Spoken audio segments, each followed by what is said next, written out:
స్వామి పైనకి స్వామి లోపల చూస్తే nude photos nude videos status పెట్టుకొని మీరు ఒక రోజు ఉంటే నేను ఫోన్ చేసిన చాలా మంది చూసి ఊరినే ఉన్నారు, చాలా మంది కూడా అన్నారు. నేను వెంటనే కాల్ చేసి అయ్యా స్వామి మీరు ఏదో న్యూడ్ వీడియో పెట్టుకున్నారు, స్టేటస్ మొదట ఫస్ట్ డిలీట్ చేయండి అని చెప్తే మీరు వెంటనే డిలీట్ చేసినారు. మీకు అన్నం లేకుంటే పట్నం తెచ్చి వండుకోలేరంట, అసలు ఈ రోజు బాధపడడం తెలుసు. 3 రోజులు ఇట్లా కందములు వేసుకొని రోడ్డు దాంట్లో గడ్డి పెట్టుకోవాలా పండుకోవాలి, నువ్వులు గడ్డి పెట్టుకోవాలా పండుకోవాలా. ఏమింత బాధ మాకు. 1 గంట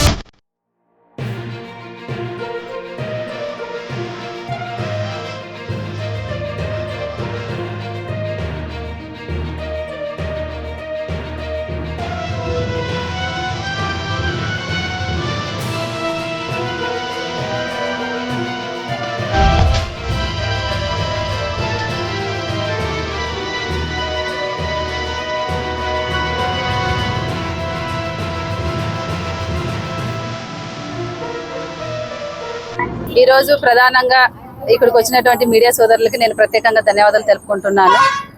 ఈరోజు ఈ మీడియా సమావేశం నిర్వహించడానికి ప్రధాన కారణము నిన్నటి దినమున ఇక్కడ దాదాపు రాయనగర్ క్రింది కొట్టాల దగ్గర 12 కుటుంబాలు ఈ రోడ్డు సైడ్ చిన్న కొట్టాలు వేసుకొని జీవనం కొనసాగిస్తున్నారు. గత కొన్ని 25-30 సంవత్సరాల నుండి ఇక్కడ జీవనం కొనసాగిస్తున్నారు. వీళ్ళంతా కూడా నిరుపేదలు. పూట అంటే వాళ్ళు కూలి పనికి వెళ్తే గానీ పూట గడవని పరిస్థితిలో ఉన్నటువంటి నిరుపేదలు. అలాంటి వాళ్ళు దాదాపుగా అంటే ఇప్పుడు వీళ్ళ బతుకుల్ని రోడ్డు పాలు చేసినటువంటి ఘనత ఎవరైనా ఉన్నారు, ఘనత ఎవరైనా ఉంది అంటే అది ఒక కూటమి ప్రభుత్వం అని నేను గట్టిగా చెప్పగలను. ఎందుకంటే ఇక్కడ దాదాపుగా 12 కుటుంబాలు ఇక్కడ నివసిస్తున్నాయి. 12 కుటుంబాలు కూడా ఇక్కడ ఇద్దరికి జగనన్న కాలనీలో పట్టాలు వచ్చినాయి, మిగతా వాళ్ళకి టిట్కోలో వచ్చినాయి. టిట్కోలో వచ్చినవి కూడా ఇందులో బుజ్జమ్మని ఉంటుంది, దాదాపు ఆమెకు 5 సంతానము. ఒక పాప రీసెంట్ గా మరణించడం జరిగింది, ఆమెకి పట్టా రాలేదు. ఆమె అంటే ఈ విధంగా మిగతా వాళ్ళు కూడా టిట్కో హౌస్ ఇచ్చినారు, కానీ అందులో 2కి మాత్రమే రెడీ అయింది, మిగతా వాళ్ళకి రెడీ కాలేదు. అంటే నోటీసులు ఇచ్చినారు, వాస్తవం దాదాపుగా 6 నెలల నుండి ఈ తంతు జరుగుతుంది. అంటే నోటీసులు ఇస్తే కనీసం ఈ పేదలు ఎక్కడ బతకాలనేది లేకుండా ఉన్న పళంగా ఇక్కడ ఆర్ఎంబికి సంబంధించిన ప్లేస్ అని అంటున్నారు. ఇప్పుడు ఏం రోడ్లు వేయట్లేదు, అసలు ఆయన స్థలం వచ్చేసి అటు సైడ్ ఉంది. ఈ లాస్ట్ నుండి దాదాపుగా ఆ లాస్ట్ వరకు ఉంది. ఆ లాస్ట్ వరకు అంటే ఆయన పొలానికి అట్లా కూడా వెళ్ళొచ్చు. ఎవరైతే గౌరవ పెద్దలు ఆ పొలాన్ని కొలిన వాళ్ళు ఎవరైతే ఉన్నారో అటు సైడ్ కూడా వెళ్ళొచ్చు. ఎందుకంటే ఆ టిట్కో హౌస్లు ఏదైనా రెడీ చేసి ఇచ్చింటే వీళ్ళు ఏ రోజో పోయేవాళ్ళు, కానీ ఉన్న పళంగా వీళ్ళని రోడ్డుకి తెచ్చినారు. చాలా బాధాకరము. కానీ ఇప్పటికైనా రెవెన్యూ వాళ్ళు, గౌరవ రెవెన్యూ ఆఫీసర్స్, అదేవిధంగా మున్సిపల్ కమిషనర్ సార్ గారు గౌరవనీయులు వెంటనే టిట్కో హౌసెస్ రెడీ చేసి వీళ్ళకి ఆశ్రయం కల్పించాలని కూడా నేను ప్రత్యేకంగా తెలియజేసుకుంటాను పెద్దలందరినీ కూడా. అదేవిధంగా నిన్నటి విషయం అంటే దాదాపుగా ఈ ఇష్యూ జరగడానికి 4-5 సంవత్సరాలు అవుతుంది. ఏ రోజు కూడా నేను ఈ దరిదాపుల్లోకి రాలే. నేను ఎప్పుడు వచ్చినానంటే గడప గడప ప్రోగ్రాంలో ఒకసారి వచ్చినాను, తర్వాత ఎలక్షన్ ముందు క్యాన్వాసింగ్లో ఒకసారి వచ్చినాను, ఒకసారి మా సిస్టర్ వాళ్ళ కూతురు చనిపోతే వచ్చినాను, ఇంకెప్పుడు రాలేదు. మరి కూటమికి చెందినటువంటి బీజేపీ వాళ్ళు కొంతమంది నన్ను ఇండైరెక్ట్గా మాట్లాడడం జరిగింది. నేను సూటిగా వాళ్ళ క్వశ్చన్ చేస్తున్నా, ఎప్పుడు కూడా శ్రీలక్ష్మి చిల్లర రాజకీయాలు చేయదు, ఏదైనా చేస్తే డైరెక్ట్గా మాట్లాడుతుంది, ఎవరికి తప్పు చేయదు, ఎవరికి తల ఉంచదు, భయపడదని కూడా వాళ్ళకి తెలియజేస్తున్నా. ఎందుకంటే అంటే నాకు వచ్చిన సమాచారం మేరకు నా మీద కేసు పెట్టడానికి గౌరవ పెద్దలు పాపం దాదాపుగా ఆయన వైసీపీలోనే ఉన్నారు. ఒక 9 నెలల కింద కొత్తగా పార్టీలోకి జాయిన్ అయ్యి బీజేపీ కండువా కప్పుకున్నటువంటి గౌరవ మధుసూదన్ శర్మ గారు. ఎందుకంటే నాకు దొంగ తిరుగుడు మాటలు రావు, ఎప్పుడు కూడా ఏదైనా డైరెక్ట్ గానే మాట్లాడతాయి ఎవరినైనా కానీ. మరి పెద్దలు, ఎందుకంటే మేము కూడా చాలా సంవత్సరాలు, దాదాపు 14-15 సంవత్సరాలు ఒకే పార్టీలో ఒక కుటుంబంలాగా కలిసి ఉన్నాము.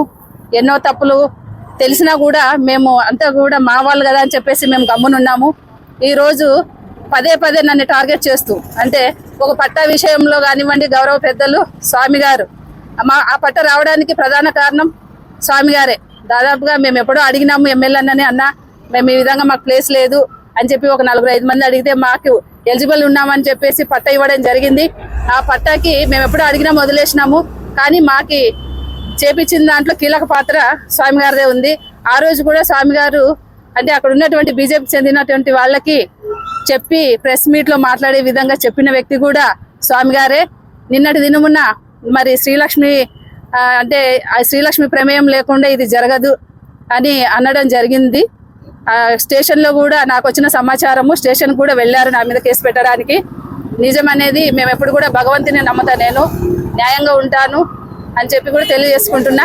స్వామి గారికి నేను ఛాలెంజ్ చేస్తున్నా, అయ్యా స్వామి గారు, ఒకవేళ ఇక్కడ గౌరవ ఎమ్మెల్యే అన్నగారు, ఎందుకంటే ఆ మాటలు విని నేను కూడా బాధపడ్డా, ఎందుకు మాట్లాడినారు అని నేను కూడా బాధపడ్డాను. అంటే నేను ఒకటే సూటిగా క్వశ్చన్ చేస్తున్నా, మధుసూదన్ స్వామి గారు గౌరవనీయులు, మీకు దమ్ముంటే ఒకవేళ నేను ఈ ప్లేస్లో అంటే గౌరవ శాసనసభ్యులని వీళ్ళు ఆవేశంలో తిట్టారని నాకు ఇప్పుడే చెప్పినారు, వీళ్ళు తిట్టే దాంట్లో నా పాత్ర ఏదైనా ఉంటే నేను భీమా సర్కిల్లో ముక్కు నేలకు రాసి ఈ రాష్ట్రాన్ని వదిలి వెళ్ళిపోతా. మీకు దమ్ముంటే ఇంకా ఏమైనా ఉంటే మీరు భీమాస్లో ముక్కు నేలకు రాసి మీరు ఏ విధంగా అయితే ఆళ్ళగడ్డ నుండి ఇక్కడ బతకడానికి వచ్చినారో మళ్ళీ బట్టలు సర్దుకొని వెళ్తారా అని నేను మిమ్మల్ని క్వశ్చన్ చేస్తున్నా. కాబట్టి ఎప్పుడు గుర్తుపెట్టుకోండి, శ్రీలక్ష్మి చిల్లర రాజకీయాలు చేయదు. పదే పదే చెప్తున్నా, చాలా హుందాగా రాజకీయాలు చేస్తుంది. ఎప్పుడు కూడా చట్టానికి లోబడి పనిచేస్తుంది, చట్టానికి లోబడి ఉంటుంది. అదేవిధంగా న్యాయస్థానాలైన గౌరవ, అదేవిధంగా చట్టాలైన అంటే అపారమైనటువంటి నమ్మకం ఉన్నటువంటి వ్యక్తి శ్రీలక్ష్మి అని కూడా నేను తెలియజేస్తున్నా. అదేవిధంగా బీజేపీకి చెందినటువంటి ఒక అక్క మాట్లాడడం జరిగింది. అక్క, పార్థసారథన్న గారు 9 నెలల కింద వచ్చినారు ఆదోనికి. మా ఏరియాలో ఒక చెల్లికి దుప్పటి ఇచ్చినారని చెప్తున్నారు అక్క. ఆ చెల్లికి అన్యాయం జరిగితే అసలు వాళ్ళ కమ్యూనిటీ వాళ్ళు రాలేదు, ఎవరు రాలేదక్క. మీ కూటమి వాళ్ళు చెందిన వాళ్ళే అన్యాయం చేస్తే ఆ కేసు పెట్టించి శిక్ష పడేదానికి కూడా నేను ముందున్నాను. మా ఏరియాలో ఎవరిని అడిగినా నా పేరు శ్రీలక్ష్మి, బయటంతా బుజ్జమ్మ అంటారు, ఇక్కడ బుజ్జమ్మ అంటారు, మామూలుగా బయట ఎడ్యుకేషన్ పరంగా శ్రీలక్ష్మి అంటారు. చిన్న పిల్లల్ని కూడా అడగండి మా ఏరియాలో వచ్చి బజ్జమ్మ అంటే ఎట్లా అని చెప్తారు. పూర్తిగా తెలుసుకొని మాట్లాడాలని తెలియజేస్తున్నాను. ఇదే విధంగా ఎందుకంటే ఆల్రెడీ నేను ఈ పార్టీలోకి కాదు, సమాజంలో అడుగు పెట్టినప్పుడు అన్నిటికీ సిద్ధపడి తెగిచ్చే ఉన్నాము. మేము ఎప్పుడు కూడా స్వామి గారు గుర్తుపెట్టుకోవాలా, నమ్ముకున్న నాయకులకి వెన్నుపోటు పొడిచే రకం కాదు. మా ఊపిరి ఉన్నంత వరకు కూడా మేము ఎవరికి అన్యాయం చేయము, ఎవరికి వెన్నుపోటు పొడవము. మేము ఎప్పుడు కూడా నమ్ముకున్న వాళ్ళకి ప్రాణాలు ఇచ్చే రకం అని కూడా నేను తెలియజేస్తున్నా. మీరు బీజేపీలోకి వెళ్ళినప్పటి నుండి కూడా మీ కుతంత్రాలు చూస్తుంటే అసలు మీరా అని నాకు అనిపిస్తుంది. అంటే ఈరోజు చాలా రోజులు నేను కడుపులో పెట్టుకున్నా, ఎందుకంటే మేము ఒక కుటుంబం అని కడుపులో పెట్టుకున్నాను. ఈరోజు పదే పదే మీరు నన్ను టార్గెట్ చేస్తున్నారు. నేను ఈరోజు మీకు చెప్తున్నా, నేను మీకు చేసిన అన్యాయం ఏంటంటే, మీరు స్వామి పైనకి స్వామి, లోపల చూస్తే nude photos, nude videos status పెట్టుకొని మీరు ఒక రోజు ఉంటే నేను ఫోన్ చేసిన, చాలామంది చూసి ఉంటూనే ఉన్నారు, చాలామంది కూడా అన్నారు. నేను వెంటనే కాల్ చేసి, అయ్యా స్వామి మీరు ఏదో న్యూడ్ వీడియో పెట్టుకున్నారు, స్టేటస్ ఫస్ట్ డిలీట్ చేయండి అని చెప్తే మీరు వెంటనే డిలీట్ చేసినారు. మీకు ఆ కృతజ్ఞత కూడా లేదు అని కూడా నేను తెలియజేసుకుంటున్నా. ఇట్లాంటివన్నీ ఏ విధంగా మర్చిపోతున్నారు? మీ భాగవతం తీస్తే ఇంకా పెద్దగా ఉంటుంది. నేను ఇక్కడికే ఆపేస్తున్నాను. నేను మరి కూడా మిమ్మల్ని ఛాలెంజ్ చేస్తున్నా, పదే పదే ఈ విధంగా చేస్తే నేను కూడా ఏమనేది చూపిస్తానని కూడా తెలియజేసుకుంటూ సెలవు తీసుకుంటున్నాను. మరోసారి ఇక్కడ ఉన్నటువంటి వాళ్ళు కూడా వీళ్ళంతా కూటమికి సంబంధించిన వాళ్ళే. ఈరమ్మ కొడుకు తమ్ముడు విజయ్ ఈ పవన్ అన్న కోసము ఘాట్లు కూడా పెట్టుకున్నారు. అంటే వైఎస్ఆర్సీపీ కాదు, నేను తిట్టివ్వడానికి. వీళ్ళ అమ్మ వాళ్ళు టీడీపీనే. అదేవిధంగా ఇక్కడ ఉన్న వాళ్ళంతా కూడా కూటమికి సంబంధించిన మా అక్క చెల్లెలు, మా చిన్నమ్మోళ్ళు, మా పెద్దమ్మోళ్ళే. మేమంతా ఒకే కుటుంబం లాగా మా ఏరియాలో ఉంటాము. నేను రాజకీయం ఎప్పుడు కూడా రోడ్డు బయటే వదిలేస్తా, ఎందుకంటే ఏరియాలోకి వచ్చినప్పుడు అంతా ఒక కుటుంబం లాగా ఉంటాం. ఇక్కడే పుట్టి ఇక్కడే పెరిగినాం కాబట్టి నేను రాజకీయం నా ఇంట్లోకి తీసుకెళ్లాను, రోడ్డు బయటే వదులుతాను. దాన్ని ఎప్పుడు వాడాలో అప్పుడే వాడతాను.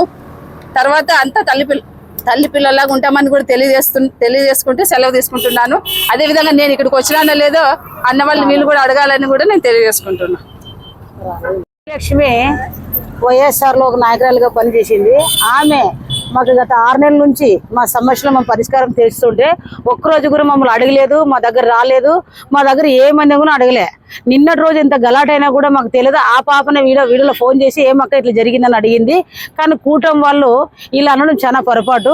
ఇక్కడ వచ్చిన సిఏలు, ఎస్ఐలు, ఎంఆర్ఓలు అక్కడ ఉన్న వీడియో ఉంటుంది కదా, ఆ వీడియోలో ఆ పాప ఉనింది కానీ ఆ పాప చెప్పించింది కానీ మీరు ఉంటే రుజువు చేయొచ్చు మాకు. ఎందుకంటే ఆ పాప ఎక్కడ అసలు 6 నెలల నుంచి 4 ఏళ్ళ నుంచి రాలే, 6 నెలల నుంచి అయితే మాకు జరుగుతుంది, గొడవ జరుగుతుంది. మా గొడవలో ఎప్పుడు కూడా ఇన్వాల్వ్ కాలే.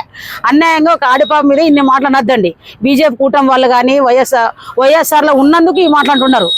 వేరే పార్టీ మాకు తరపున అవసరం లేదు మాకు ఎక్కడైతే. ఎందుకంటే మేము ఒక కుటుంబం మాదిరిగా ఉన్నాం ఇక్కడ రాయనగర ప్రాంతంలో. ప్రతి ఆడపిల్ల కానీ ప్రతి బాయ్స్ కానీ మేము అంతా కుటుంబం లాగా ఉన్నాం. మా కుటుంబీసుల మీద మీరు ఏ మాత్రం అనద్దండి. మేము అడిగేది ఒకటే, ఎందుకంటే బజ్జం చెప్పినందుకు వాళ్ళ ఆవేశంలో వాళ్ళు అన్నారు, మేమే బాధపడినాం. ఎందుకంటే ఒక పెద్ద ఆయన అన్నందుకు మేము చాలా బాధపడినాం. ఎందుకంటే ఆయన మా తండ్రి లాంటి వాడు, అట్లా అనకూడదు. వాళ్ళ ఆవేశం మీద అన్నందుకు ఆమె అనిపించింది అనేది అట్లాంటి లేదు. వాళ్ళ ఆవేశం వాళ్ళు అన్నారు కాబట్టి ఒకరి మీద మీరు అనద్దండి. ఏదైనా ఉంటే ముక్కు సూటిగా వాళ్ళతోనే మీరు మాట్లాడుకోండి. కానీ ఈ బజ్జమ్మను కానీ ఆ శంకరన్నను కానీ వేరే నాయకులను కానీ వీళ్ళు ఉన్నారు అనే మాట మీలో కూటమి వల్ల అనద్దండి మాటలు. ఎందుకంటే పెద్దన మేము 4 సార్లు పోయినా వాళ్ళ ఇంటి దగ్గర పోయినప్పుడు కూడా చేస్తాంలో అన్నాడు. ఈ కారు నిలబెట్టుకొని మా అమ్మాయి చాలా సీరియస్గా ఉండి ఇట్లా ఎత్తుకొచ్చుకున్నాం కారు దగ్గరికి. రాత్రి అక్కడ చిన్నారన్నం పోయిస్తేప్పుడు కూడా ఆ రోజు కూడా మా ముందర ఏమన్నాడు, సర్లేమో చేసన్నాడు అన్నాడు. అంతేగాని మేము ఎప్పుడు సీరియస్ తీసుకోలేదు.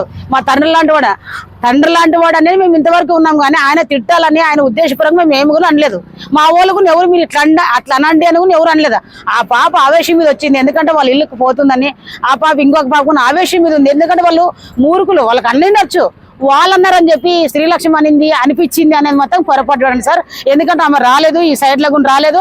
ఒకవేళ ఆమె వచ్చిందని రుజువు చేయాలనుకుంటే మీరు మీ దగ్గర వీడియో ఉన్నాయి ఆల్రెడీ.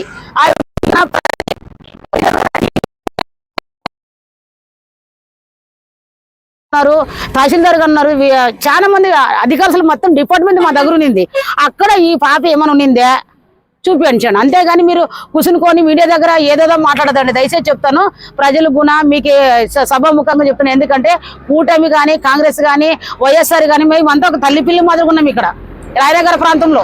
బయటికి పోతే మా రాజకీయం, ఇక్కడ ఉంటే మాకు రాజకీయం లేదు, అన్న చెల్లెలు మాదిరిగా ఉన్నాము. దయచేసి ఇంకొకసారి కానీ శ్రీలక్ష్మి కానీ శంకరన్నను కానీ మా పెద్దలు కానీ మా వాళ్ళు ఎవరిని ఏ మాత్రం మీరు అనకూడదు.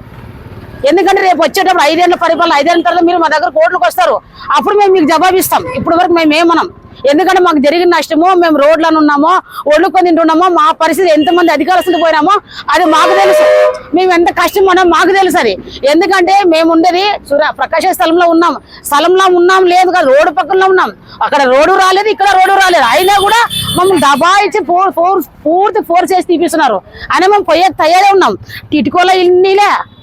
టిట్కోలో ఇల్లు ఇస్తామన్నారు. ఎప్పుడు ఇద్దరికి, ఈరమ్మకి ఆశీర్వాదమ్మకి, మిగతా వాళ్ళకి ఇస్తామన్నారు. ఇంతవరకు అది కూడా చూపిస్తామన్నారు, చూపించలేదు.